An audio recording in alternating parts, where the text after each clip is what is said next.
Entre todos os detalhes da história da Arca de Noé, há um que quase ninguém comenta, e que raramente aparece em pregações, livros infantis ou filmes bíblicos. Antes da famosa pomba com o ramo de oliveira, Noé soltou um corvo. Um animal considerado impuro pelas leis judaicas, associado à morte e à carniça. E o mais intrigante, esse corvo nunca voltou. A Bíblia menciona esse fato em apenas 2 versículos discretos, que muitas vezes passam despercebidos. Mas será que esse detalhe esquecido esconde uma lição mais profunda? Por que Deus permitiu que o primeiro mensageiro do novo mundo fosse justamente um corvo, e não a pomba? Neste vídeo, vamos explorar a verdadeira história do corvo de Noé. Vamos entender o que ele representa espiritualmente, qual foi seu papel na narrativa do dilúvio e o que isso tem a ver com outras aparições do corvo nas Escrituras. Mais do que isso, vamos descobrir por que Deus usa o improvável, e como até o que parece impuro pode ter uma missão divina. O silêncio que reinava sobre a arca era profundo. As águas do dilúvio ainda cobriam vastas porções da terra, e tudo o que havia sido antes, cidades, campos, árvores e homens, havia desaparecido sob a fúria da justiça divina. O mundo estava suspenso entre o juízo e a renovação, entre o fim de uma era e o nascimento de outra. Dentro da arca, Noé e sua família aguardavam. Eles sabiam que estavam vivendo um momento decisivo na história da humanidade, mas também carregavam a incerteza do que os aguardava lá fora. Deus havia selado a porta da arca e preservado suas vidas. Mas quando o tempo passou e a chuva cessou, uma nova espera começou, aquela em que as águas baixariam e a terra voltaria a aparecer. Foi nesse cenário de expectativa que Noé tomou uma decisão. Ele precisava saber se a terra estava seca, se o mundo estava, enfim, pronto para recomeçar. Então, ele abriu a janela da arca e soltou um pássaro. Mas não era a pomba branca dos desenhos infantis. Não era o símbolo da paz. Era um corvo. Sim, o primeiro mensageiro do novo mundo não foi a pomba. Foi um animal negro, impuro segundo a lei que seria dada séculos depois. Um ser associado à morte, à carniça, aos desertos e ao silêncio dos lugares esquecidos. A Bíblia registra esse momento em Gênesis 8:07 com simplicidade desconcertante. Soltou um corvo, o qual saiu, indo e voltando, até que as águas se secaram de sobre a terra. Não há descrição de retorno, nem de repouso. O texto apenas afirma que ele voava de um lado para o outro. O corvo simplesmente desaparece da narrativa. Nenhuma explicação. Nenhum fechamento. Ele apenas some. Por que Noé escolheu justamente um corvo? Essa é uma das perguntas que intrigam estudiosos há séculos. Em um momento tão simbólico, tão carregado de significado, por que o primeiro emissário da nova terra foi um animal rejeitado? E o mais curioso, por que esse detalhe é tão ignorado em representações populares? A pomba com o ramo de oliveira se tornou um ícone universal de esperança, mas o corvo foi apagado da história. Para entendermos essa escolha, precisamos considerar algumas camadas da narrativa bíblica que nem sempre são exploradas. Primeiro, o contexto da época. Noé viveu muito antes da lei mosaica, e a distinção entre animais puros e impuros ainda não havia sido revelada formalmente ao povo de Israel. Mesmo assim, Noé já reconhecia essa diferença, pois em Gênesis 7:2, Deus o instrui a levar para a arca 7 pares dos animais puros e apenas um par dos impuros. O corvo, certamente, estava entre os impuros. E ainda assim, ele foi o primeiro escolhido para sair da arca. Naquele momento, o mundo lá fora era um lugar devastado, coberto de cadáveres e destruição. A carniça flutuava sobre as águas, e o fedor da morte era parte do cenário. Era esse o ambiente para o qual o corvo foi enviado. Um ambiente em que ele, mais do que qualquer outra ave, poderia sobreviver. Afinal, o corvo se alimenta de restos, de coisas mortas, de tudo aquilo que os outros animais rejeitam. Ele é adaptável, resiliente. E, de certo modo, ele pertence àquele cenário. Muitos estudiosos interpretam esse envio como uma ação prática.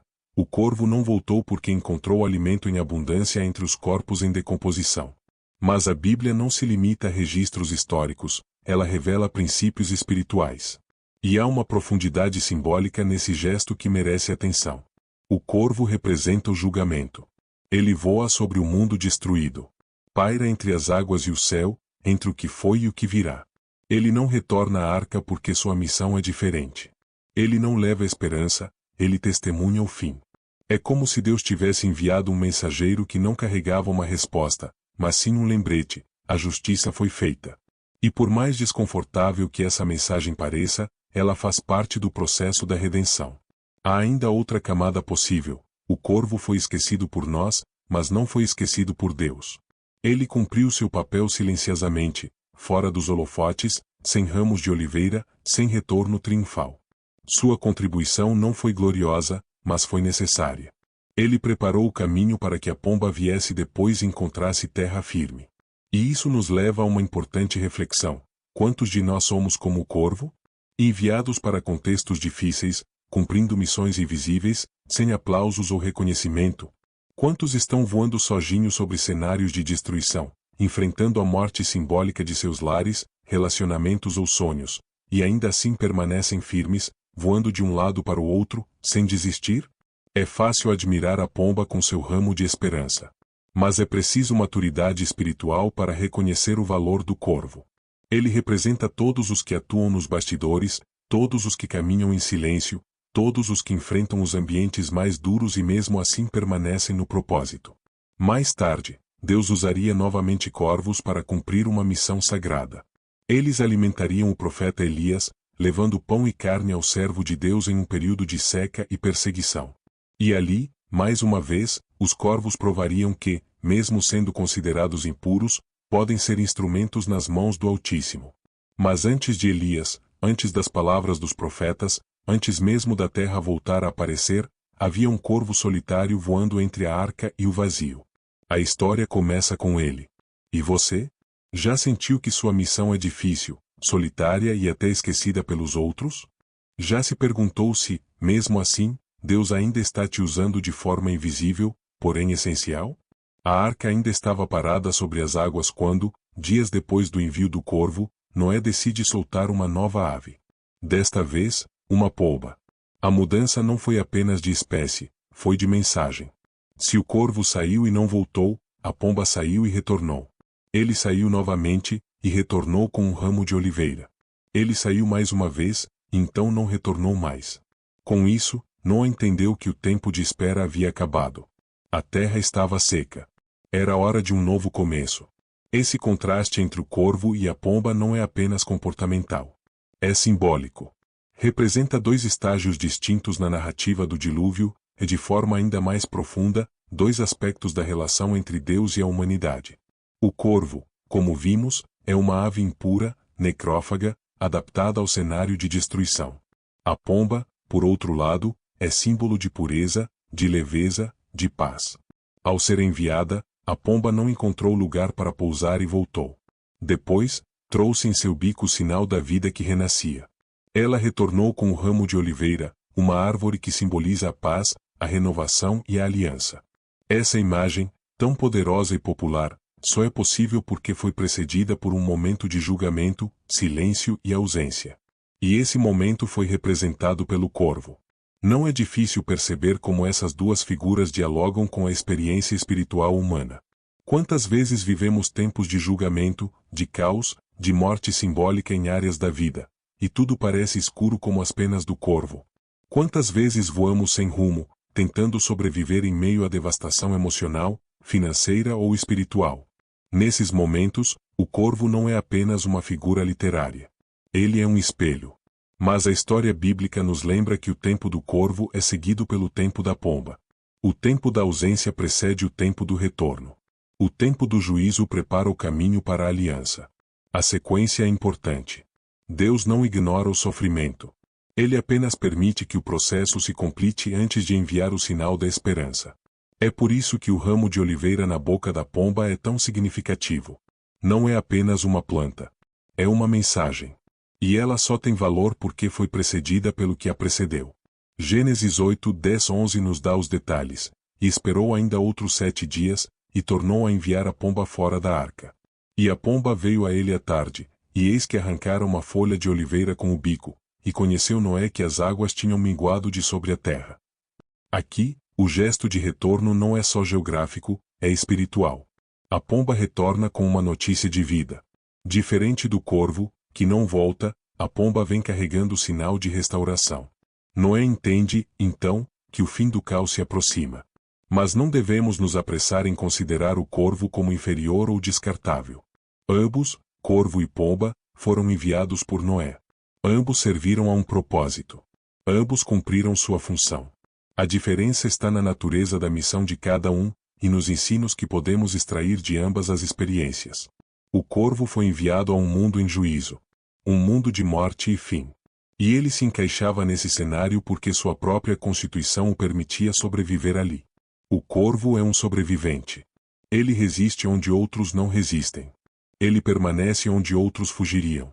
E isso, por mais estranho que pareça, tem o seu valor diante de Deus. Já a pomba foi enviada para selar a nova etapa. Ela não sobrevive em ambientes hostis. Ela representa o recomeço. A nova vida que brota após o julgamento. A renovação da aliança entre o céu e a terra. É por isso que, no batismo de Jesus, o Espírito Santo desce em forma de pomba, não de corvo. A pomba, nesse contexto, é o símbolo da aliança plena, da graça derramada, da presença restauradora de Deus. Mas se a pomba aponta para a aliança, o corvo aponta para o arrependimento. Para o tempo em que tudo é desconstruído para que algo novo possa surgir. E talvez essa seja uma das lições mais negligenciadas da história bíblica. Não existe nova aliança sem antes haver julgamento. Não existe recomeço sem antes haver encerramento. E, nesse processo, o corvo cumpre um papel crucial. É interessante observar que a figura da pomba foi amplamente celebrada ao longo da história, inclusive secularmente, enquanto o corvo foi sistematicamente ignorado, ou tratado como símbolo negativo. Mas a Bíblia não o retrata como rebelde. Ele apenas não volta. E isso, de alguma forma, faz parte da missão que lhe foi confiada. Ele voa. Ele cumpre. Ele desaparece. E com isso, nos ensina que nem todos os servos de Deus recebem reconhecimento. Nem todos retornam com aplausos. Alguns são enviados para missões duras e silenciosas, e mesmo assim, são obedientes.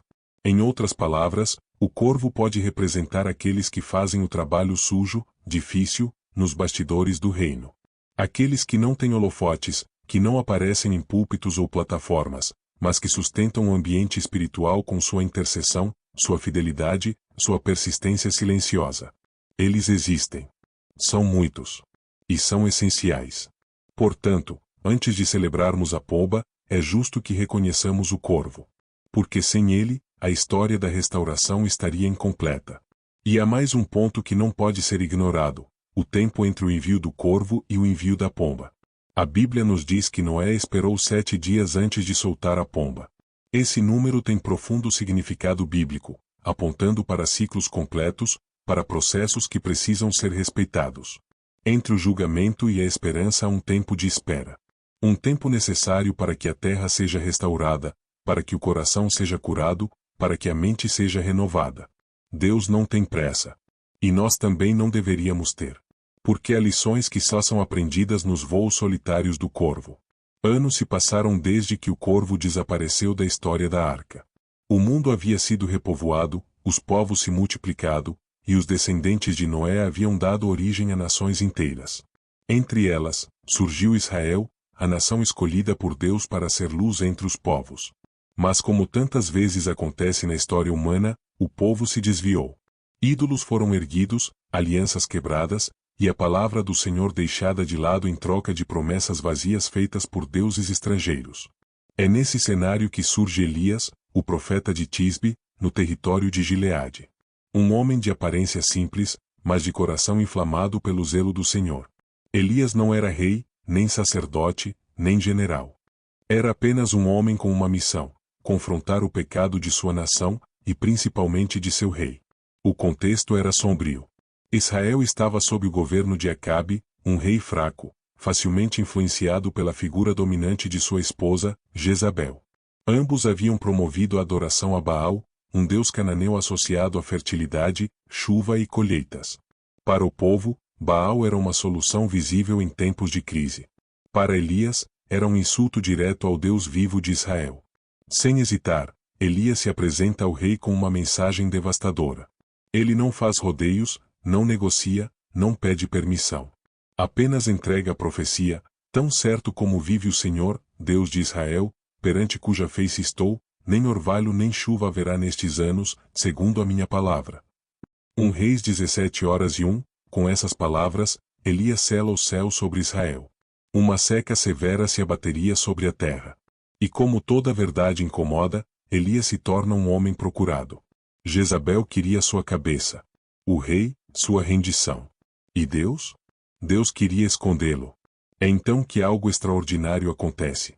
O Senhor orienta Elias: vai-te daqui, e vira-te para o oriente, e esconde-te junto ao ribeiro de Quirite, que está diante do Jordão. E há de ser que beberás do ribeiro, e eu tenho ordenado aos corvos que ali te sustentem. 1 Reis 17:3-4, Corvos. Mais uma vez, como em Gênesis, eles surgem de forma inesperada, silenciosa, quase improvável. Elias, o profeta escolhido, o homem que falou diretamente com Deus e confrontou um império, será sustentado por corvos. A mesma ave considerada impura pela lei. A mesma ave que voou sobre cadáveres no dilúvio. A mesma que nunca retornou à arca. E eles obedecem. Os corvos lhe traziam pão e carne pela manhã, como também pão e carne à noite, e ele bebia do ribeiro. 1 Reis 17:06, todos os dias. Manhã e noite. Não falhavam. Nenhum humano à vista. Nenhum sacerdote, nenhum levita, nenhum anjo visível. Apenas corvos. A escolha de Deus é deliberada. Ele poderia ter enviado pombas. Poderia ter usado anjos. Poderia ter feito cair maná do céu, como fizera no deserto. Mas escolheu corvos. Essa decisão quebra nossos esquemas religiosos. Desafia nossos conceitos de pureza. Abala nossas categorias mentais sobre quem Deus usa, e como. Na cultura hebraica, o corvo era um símbolo do impuro. Um animal proibido no cardápio dos israelitas. Estava listado em Levítico 11:15 entre as aves que não podiam ser consumidas ou oferecidas. Era sinônimo de rejeição, de impureza espiritual. E mesmo assim, Deus os convoca como servos. E eles obedecem com mais fidelidade do que muitos homens. Aqui, Deus não está apenas sustentando Elias. Ele está ensinando uma lição. O profeta precisava mais do que alimento. Precisava entender que o Deus que ele servia não estava limitado pelos sistemas humanos. Não era um Deus preso à aparência, à origem ou ao julgamento dos homens. Era o Deus que vê o coração. Que usa o improvável. Que transforma o impuro em mensageiro. O Elias que saiu de Tisbe era um homem ousado. Mas o Elias que sairá do ribeiro de Quirite será um homem quebrantado. Um profeta que aprendeu a confiar na provisão que vem do lugar menos esperado. Que aprendeu que os caminhos de Deus são maiores que os nossos. Imagine a cena. Elias, sozinho no deserto. A seca castigando a terra. E corvos, um a um, surgindo no céu, trazendo em seus bicos pedaços de carne e pão. Nenhuma explicação lógica. Nenhuma previsão humana. Apenas o agir de Deus por meios que ninguém escolheria. Talvez você já tenha experimentado isso em sua vida. Talvez já tenha sido sustentado em momentos de escassez por meios que ninguém esperava. Uma ajuda de quem você jamais contaria. Um milagre fora da rota. Um refrigério no meio do deserto. Às vezes, a provisão vem embalada de forma tão improvável que quase não a reconhecemos como divina. Mas ela é. E ela cumpre o propósito. E há algo ainda mais profundo nessa escolha. Ao usar o corvo, o mesmo animal que simbolizava o julgamento em Gênesis, para alimentar o profeta da restauração em 1 Reis, Deus revela um ciclo. O que antes era símbolo do juízo, agora é instrumento da graça. O corvo, que antes voava sobre corpos mortos, agora sustenta o portador da vida. Aquele que antes representava o silêncio de Deus, agora traz o pão de cada dia. O corvo não mudou. Mas o que ele representa, sim. É isso que Deus faz com pessoas também. Ele não muda sua essência, mas transforma sua missão. Usa quem era desprezado para edificar. Usa quem era esquecido para alimentar. Usa quem era impuro para mostrar sua santidade. Elias entendeu isso. E por isso, quando deixou o ribeiro, estava preparado para enfrentar os profetas de Baal. Para desafiar o sistema. Para ver fogo cair do céu. Mas tudo começou ali, entre os galhos do ribeiro, com corvos que traziam carne nas manhãs frias e pão nas noites silenciosas. Durante séculos, o corvo foi ignorado nas pregações e sermões. Nas escolas dominicais, ele mal é mencionado. Nos desenhos infantis da Arca de Noé, é a pomba que brilha com seu ramo de oliveira. E na história de Elias, pouco se fala do milagre diário que vinha do céu pelos bicos de aves consideradas impuras. É como se o corvo tivesse sido esquecido.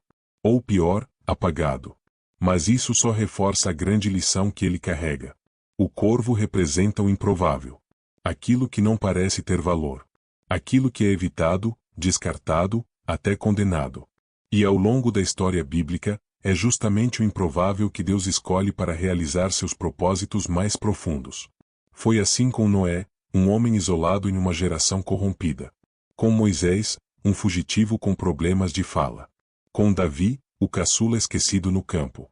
Com Maria, uma jovem simples de uma vila ignorada. E com os discípulos, pescadores, cobradores de impostos, homens comuns. E sim, foi assim também com o corvo. Por trás do simbolismo, Deus está nos ensinando que Ele não escolhe como os homens escolhem. Ele não se impressiona com títulos, aparência ou reputação. Ele olha para o que é invisível. Ele vê o coração. E usa aquilo que o mundo chama de fraco, impuro ou inútil para mostrar sua força. Hoje, em uma sociedade obcecada por status, por performance e por perfeição, essa mensagem é mais urgente do que nunca.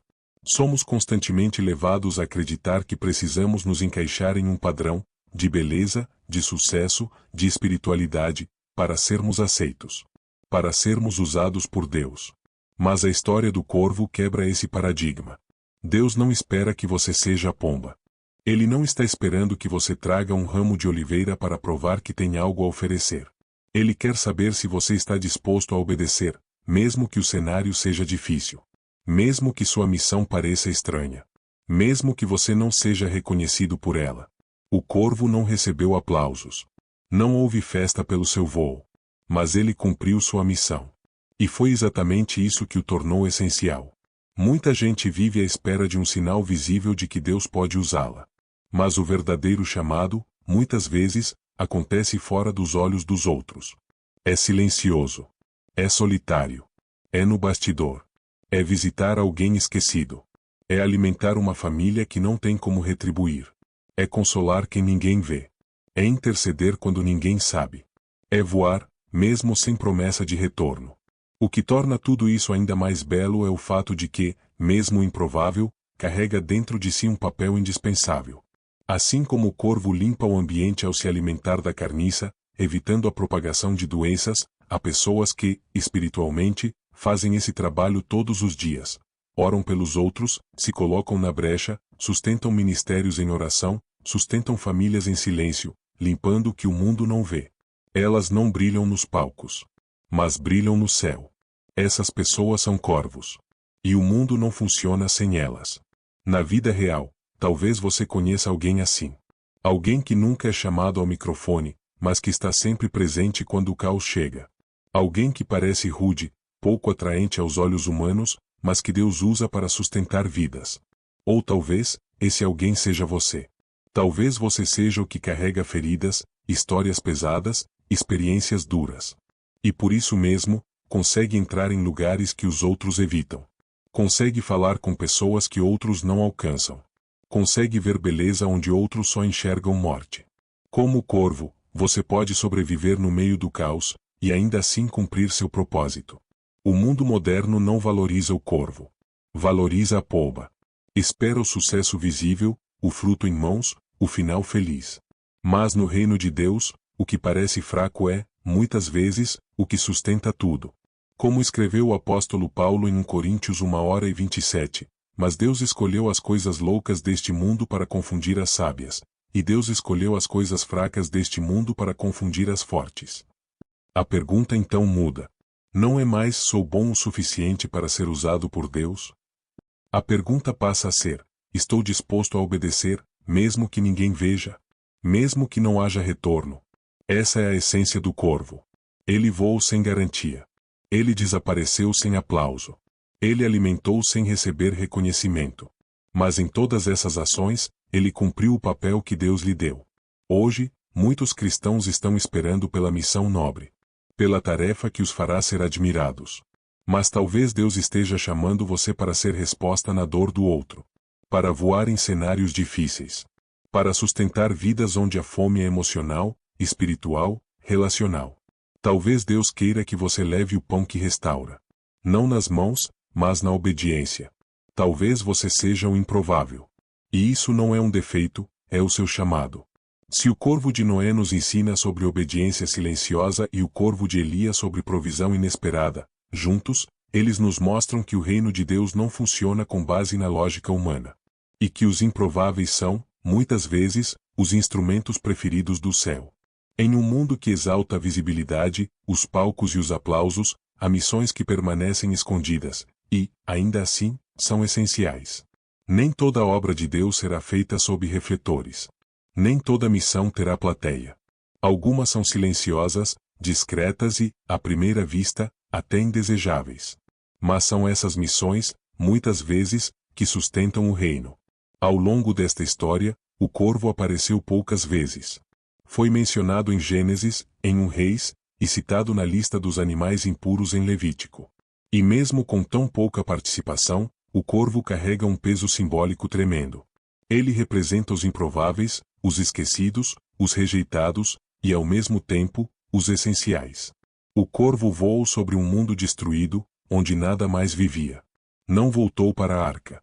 Não trouxe ramo algum. Mas cumpriu seu papel. Ele foi o primeiro a sair da proteção. O primeiro a encarar o cenário de devastação. O primeiro a voar sobre as águas em nome de uma missão dada por Deus. Tem gente que só aparece quando tudo já está pronto. Quando o ramo de oliveira já foi colhido, quando o chão está seco, quando o recomeço já começou. Mas tem gente que é enviada antes. Gente que entra nos escombros. Que voa sobre o caos. Que enfrenta as águas turvas. São os corvos de Deus, os enviados antes que haja garantias.